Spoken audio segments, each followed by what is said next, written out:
Бала 1,5 жасқа толғанға дейін оның күтіміне байланысты кірісінен айырылу жағдайы бойынша төленетін әлеуметтік төлем тағайындау. ego.kz порталында авторизациядан өтіңіз.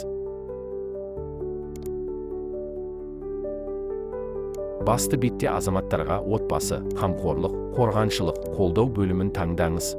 Қызметтер тізімінен бала туғанға жәрдемақы бөлімін таңдаңыз және онлайн сұрау батырмасы бойынша өтіңіз. Тіркелген мекен жайыңызды растаңыз. Отбасы мүшесін қосу батырмасын басып, оның жеке сәйкестендіру нөмірі енгізіңіз. Жеке сәйкестендіру нөмірі бойынша туу туралы мәліметтер алу батырмасын басыңыз.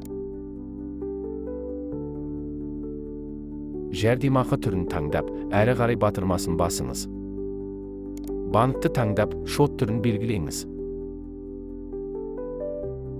Қол қойып тексеру батырмасын басып, келесі қадамға өтіңіз. Қол қоюдың қолжетімді әдістерінің бірімен өтінімге қол қойыңыз. Жеке кабинетте көрсетілген уақыт ішінде келіп түсетін өтінімді өңдеу туралы хабарламамен танысыңыз.